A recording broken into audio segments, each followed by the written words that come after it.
So hello everyone, welcome back to my new another video. र आज चाहिँ पानी परिरहेछ है, पुरा धुम्मा भइरहेछ, पानी पर्न थाल्यो है।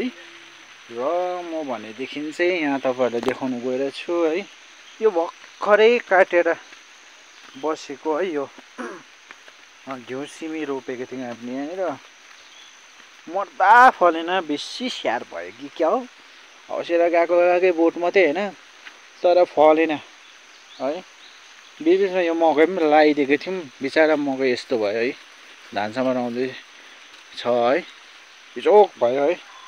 मैले चाहिँ कान्छीलाई चाहिँ खास गरी यो मकैमा चाहिँ मकै रोप्दाखेरि चाहिँ एक दुईवटा बोडा लगाइदेऊ न भनेर भनेको। ड्याम्मै मकै जति लगाएछ त्यति नै उयो पनि लगाएछ है, बोडा पनि लगाएछ। त्यो भएर चाहिँ बोडाले जितेर गयो।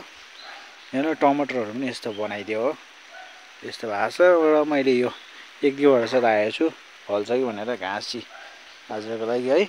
अब यति मेहनत गरेर रोपेको चाहिँ फलेन है। र मेहनत बिना है हामीले यसो हुन्छ कि कतै भनेर चाहिँ लाएर रोप्दा चाहिँ साँच्ची नै भएको छ। हेर्नुहोस्, मेहनत बिना रोपेको चाहिँ यस्तो हुन्छ है, झन् 10-15 केजी खाइसक्यौँ होला हामीले हो। र पनि यो फल्नु छोडेको छैन, फलेकै छ। यस्तो हुँदो रहेछ साथीभाइहरू, मेहनत गर्दा पनि फल्दैन हो। अब कोही चाहिँ मेहनत नगर्दा पनि फल्छ है, पुरा स्याहार्दा पनि कोही चाहिँ फल्दैन हो, कोही चाहिँ नस्याहारी पनि फल्छ।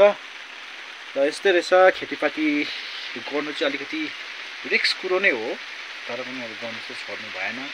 सो तपाईँहरूलाई यही देखाउँथ्यो। र यो भिडियो के कस्तो लाग्छ, मन पऱ्यो लाइक कमेन्ट सेयर गरिदिनु होला, र मेरो फेसबुकलाई फलो गरिदिनु होला है त गाइस। By guys.